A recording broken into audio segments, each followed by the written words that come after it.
let's take a casual look at iOS 11 public beta running on the 10.5-inch iPad Pro. Hello guys, how are you? David Franco here from davidfranco.com, thefrancouniversity.com, as well as some other websites that I work on regularly. They can always be found right below in the video description.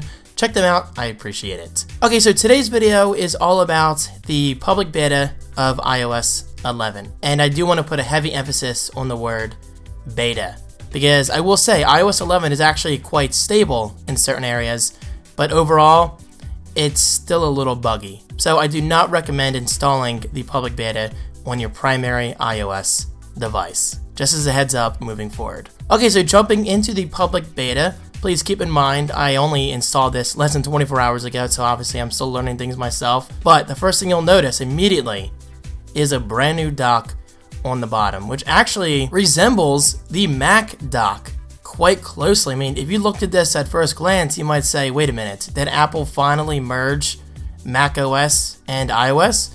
Not yet, but honestly, we're getting closer and closer to that day, so this is a very interesting move. Alright, so let's open up Safari here, and you might notice we have a different opening animation. Now, as much as I want to demonstrate the dock, you would normally swipe up and it would appear, but as I said, this is a beta, so things are not working as intended. However, if you do a long swipe up, you'll get the app switcher view, which I think is just incredible. This is definitely one of my favorite features about iOS 11 thus far, and it allows you to switch apps a lot quicker than before. Of course, this is a beta, but you have to take my word for it. Last night this was working. I was swiping up the dock and switching apps instantly. Easily the fastest I could switch apps in iOS history, and that is a big deal. Alright, so going back to the app switcher view, on the right here we have Control Center, which used to be its own view, but as you can see, Apple's kind of merging everything into one unified view, which I definitely like a lot. So now we have the app switcher, the dock, and the Control Center. You can instantly change your brightness, your volume. But check this out, the iPad Pro as of today does not support 3D touch, but that's not going to stop you from accessing some contextual options. So if you long press any of these icons, you get more options, such as for camera, you can take selfie, record video, record slow-mo, and take photo. Flashlight, you can even change the intensity, which you're not going to see on video today, but believe me, it's working perfectly. You can even set timers pretty quickly, which is nice, and just for this video's purpose, we'll do 2 minutes. So as you can see, the timer starts. Pretty neat stuff. You can do a long press on the music widgets, and check this out, you can even long press on your Wi-Fi and Bluetooth controls. Now, unfortunately, you cannot change Wi-Fi networks right here. That would have been really nice because I do that all the time on my iPhone. But you know what? We're getting closer and closer to that point, so hopefully Apple introduces that at some point. Do not disturb is right there, which doesn't have any contextual options. There's the silent thing, orientation lock, all that stuff. And of course, HomeKit, I can turn on and off my HomeKit devices, and screen mirroring, which is pretty useful. Okay, so going into Safari, things are as is. I don't think a lot has changed with Safari. That's not necessarily a bad thing. Safari has always been pretty solid. You might notice on the far right of my dock are Facebook and Notes. As far as I'm concerned, these are my more recently used apps. I could be wrong. However, I do know this for a fact. If you start an app or task on your iPhone or a Mac or anything that supports handoff, you can continue that task on your iPad using the far right side of your dock. So for instance, I'm going to open up Podcasts on my iPhone, and you'll see it up here on the right. And I tap that, and it goes to what I'm using currently on my iPhone, which is Welcome this. Back to another episode of the So yeah, that's pretty cool stuff and could definitely be quite useful. Alright, so going into Notes, and there you go, my timer is done. Alright, so going back into Notes, I can create a new note, and check this out, for the first time ever, plus sign, you can scan documents, which is actually really useful. I'm not going to do it in today's video, but believe me, it works. I scanned a book cover yesterday, and it actually did a great job. Now with that said, it wasn't perfect, but Apple does allow you to crop it yourself, which is nice. The folder animation, I think, might be a little different. I may be imagining things, but I think there's a little more padding between the folder title and the folder itself. Maybe it's just me. Also, check this out. Sorry, as I reach across the camera.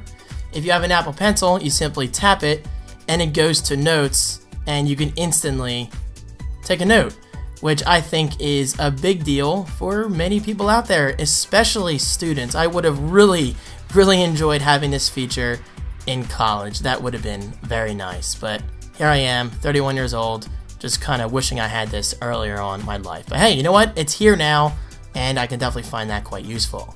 And speaking of Apple Pencil, let me reach over again, take a screenshot. Your screenshots now appear down here in the bottom left, and if you tap that, you can annotate using your Apple Pencil, or of course, your finger. But just like the Notes feature, this could actually be really useful for a variety of users. You can tap Done, save the photos, and that instantly goes into my Photos app. Okay, but what if you take a screenshot and you don't want to annotate it? I keep doing that by accident. Let's take a screenshot. Well, you simply swipe it away. No big deal.